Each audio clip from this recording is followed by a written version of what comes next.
सबसे पहले आप तक पहुंचे तो लाल बटन को दबा के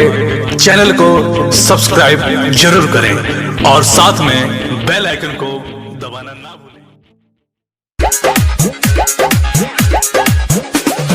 DJ DJ DJ DJ Amit Amit अपहर अपहर अपहर अपहर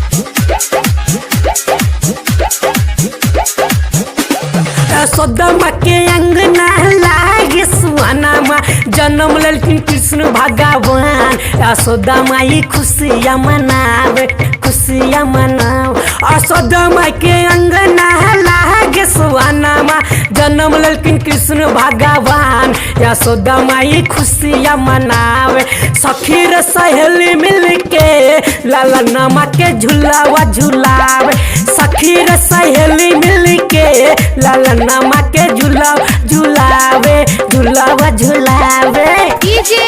DJ DJ DJ Amit Amit अपहर अपहर अपहर अपहर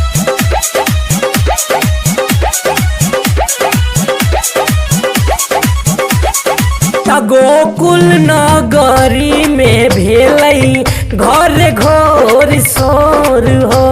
त कहे देवता बो गेलई कृष्ण माखन चोर हो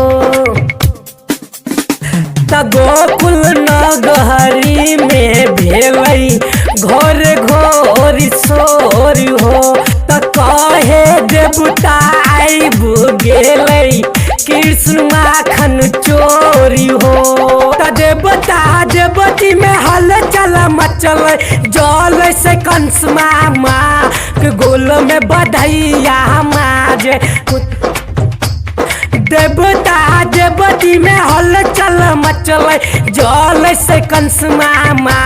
गोकुल में बधैया बाजे सखी रे सहेली मिल के लाला माँ के झूलावा झूलावे सखी रे सहेली मिल के लाला माँ के झूलावा झूलावे। DJ DJ DJ DJ Amit Amit अपहर अपहर अपहर अपहर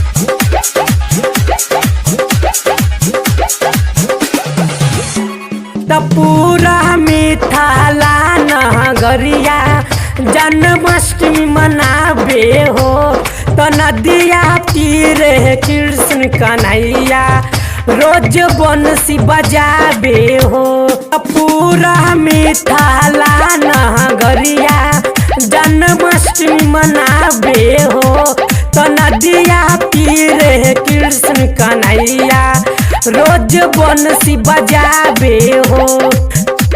यशोदा मैया के कहने पर चिंता राइटर बैजू अमरजीत गोकुल में बधैया गावे यशोदा मैया के कहने पर चिंता राइटर बैजू अमरजीत गोकुल में बधैया गावे सखी रे सहेली मिल के